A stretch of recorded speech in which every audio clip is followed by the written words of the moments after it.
নমস্কার বন্ধুরা, কেমন আছেন সবাই? আশা করি আপনারা সবাই ভালোই আছেন। আজকে আবারও নিয়ে চলে এলাম মাছের একটা রেসিপি। এই চ্যানেলে খুব একটা মাছের রেসিপি আসে না, তো অনেকদিন পরেই বন্ধুরা রেসিপিটা নিয়ে এলাম। তো আপনাদের আশা করি ভালো লাগবে। তো আজকে আমি বানাতে চলেছি পাঙ্গাস মাছের ঝোল। তো এর জন্য আমি এখানে সবার প্রথমে এখানে 500 গ্রাম মতো আমি মাছ নিয়েছি। তো মাছটাকে লবণ আর হলুদ আমি মাখিয়ে রেখে দিলাম। তো আর এখানে দেখুন গ্যাসেতে আমি একটা কড়াই বসিয়ে দিয়েছি, আর দেখুন এখানে এই মাছের মাথা থেকে ফুলকোটা আমি বাদ দিয়ে দিচ্ছি। তো এরপর তো মাছটা বেশ করে মাখিয়ে নিচ্ছি। আর এখানে বন্ধুরা দেখুন গ্যাসে খানিকটা তেল দিয়ে মাছগুলো একে একে করে ভেজে নিচ্ছি। তো অবশ্যই বন্ধুরা খেয়াল রাখবেন তেলটা গরম হয়ে যাওয়ার পর তারপরে মাছগুলো দেবেন, না হলে মাছগুলো নিচে লেগে যাবে।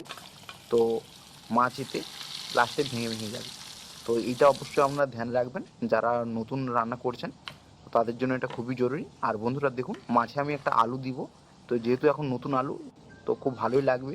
তো এই জন্য আলুটাকে আমি লম্বা লম্বা কেটেছি। তো আপনারা চাইলে আপনাদের পরিমাণ মতো নিজের মতো করে সাইজ করে নিতে পারেন। তো আর এখানে দেখুন বন্ধুরা আমি কিছু রসুনের কোয়া নিচ্ছি, আর এখানে আদাগুলো আমি কেটে নিচ্ছি। তো আমি এখানে আদাগুলো ছাল ছাড়াচ্ছি না, তো আমি আগে ধুয়ে নিয়েছি বেশ ভালো করে। তো আপনারা চাইলে আপনারা ছালটা ছাড়িয়ে করতে পারেন। তো আর এখানে দেখুন কিছু কাঁচা লঙ্কাকে আমি কেটে নিচ্ছি ছোটো ছোটো করে। আর এখানে মাঝে মাঝে মাছটার দিকে খেয়াল রাখতে হবে, মাছটা নিচে লেগে যেন না যায়। তো এখানে প্রায় 2 থেকে 3 মিনিট পর পর এখানে মাছটা উল্টে পাল্টে ভাজিয়ে নিতে হবে। তো আর এখানে বন্ধুরা আমি দেখুন আমি পেঁয়াজগুলো কেটে নিচ্ছি।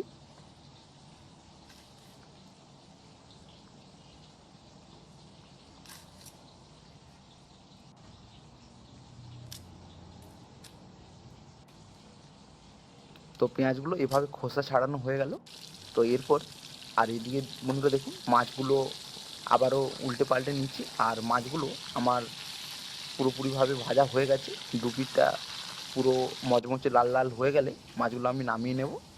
আর এখানে পেঁয়াজগুলো স্লাইড করে ঝিরিঝিরি করে বন্ধুরা কুচে নিচ্ছি।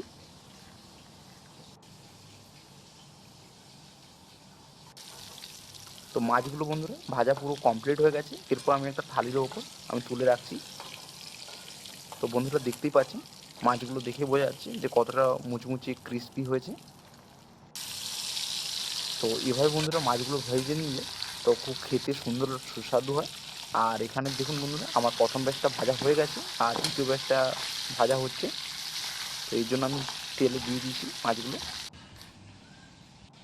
আর এদিকে বন্ধুরা দেখুন পেঁয়াজও আমার পুরোপুরি কাটা কমপ্লিট হয়ে গেল। আমি এখানে 3টে মিডিয়াম সাইজের পেঁয়াজ নিয়েছি। তো আর এখানে বন্ধুরা আমি 2টো মিডিয়াম সাইজের টমেটো নিয়েছি। টমেটোগুলো এভাবে ছোটো ছোটো করে কেটে নিচ্ছি।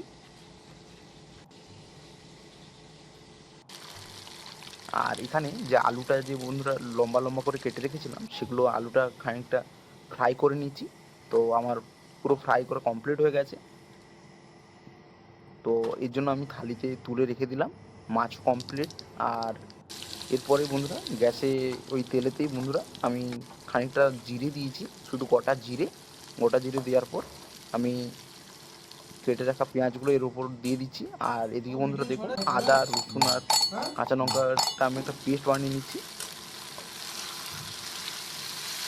তো এরপর এদিকে আ- টমেটো আর পেঁয়াজগুলো আমি ভালোভাবে করে ভেজে নেব। আর স্বাদ মতো এখানে লবণ দিয়ে দিচ্ছি। তো লবণটা দিয়ে দেওয়ার পরে টমেটোটা খুব সহজেই বন্ধুরা গলে যাবে। বন্ধুরা এই সময় আমি হলুদ গুঁড়ো লঙ্কা গুঁড়ো আর খানিকটা ধনে গুঁড়ো দিয়েছি। তো এই সময় গ্যাসের ফ্লেমটাকে মিডিয়াম আঁচে রেখে মশলাটাকে বেশ করে বন্ধুরা কষিয়ে নিতে হবে। তো আর এদিকে বন্ধুরা দেখুন আদা রসুন পেস্টটাও কমপ্লিট হয়ে গেছে। তো এটাই এর উপর দিয়ে দিচ্ছি। দেখুন বন্ধুরা মশলাটা ঘন হয়ে এসছে। এর সময় খানিকটা আমি জল দিচ্ছি। তো বন্ধুরা হালকা হালকা করে জল দিয়ে মশলাটাকে বেশ গাঢ় করে নিতে হবে। আর এইদিকে বন্ধুরা দেখুন আমি কিছু ধনেপাতা ছোট ছোট করে কুচিয়ে নিচ্ছি।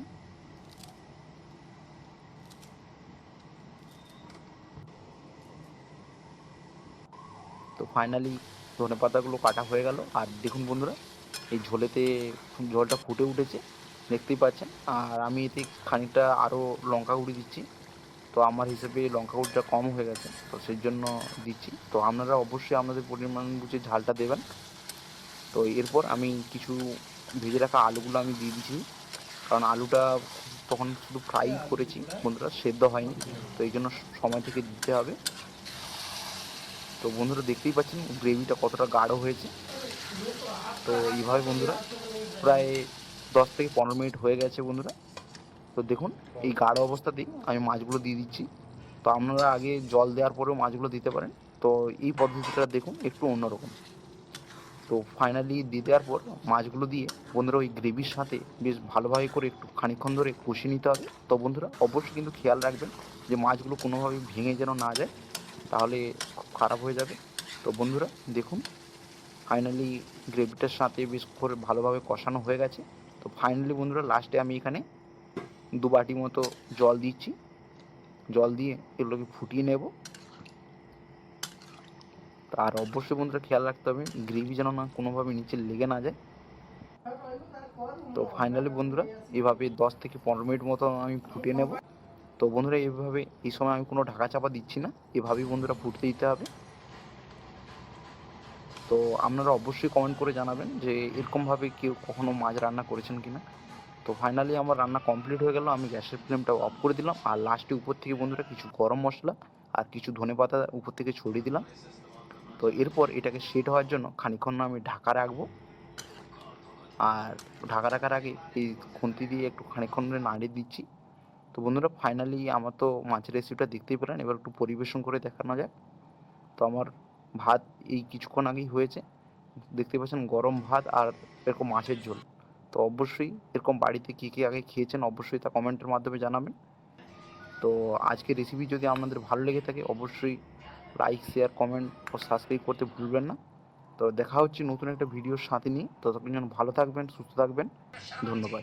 তবে যাই হোক বন্ধুরা রান্নাটা একটু টেস্ট করেই দেখানো যাক। তো বন্ধুরা এর জন্য আমি মাছ নিয়েছি, আর খানিকটা ঝোল আর একটা আলু নিয়েছি। তো বন্ধুরা খানিকটা আমি মাছ আর খানিকটা আলু আর খানিকটা ভাত আমি মাখিয়ে খাচ্ছি। তো বন্ধুরা আমার তো খুবই ভালোই লেগেছে। তো অবশ্যই আপনারা কমেন্ট করে জানাবেন আপনাদের কেমন লাগলো আজকের রেসিপি। ভালো লেগে থাকলে অবশ্যই লাইক শেয়ার করবেন। ভালো থাকবেন, সুস্থ থাকবেন। ধন্যবাদ।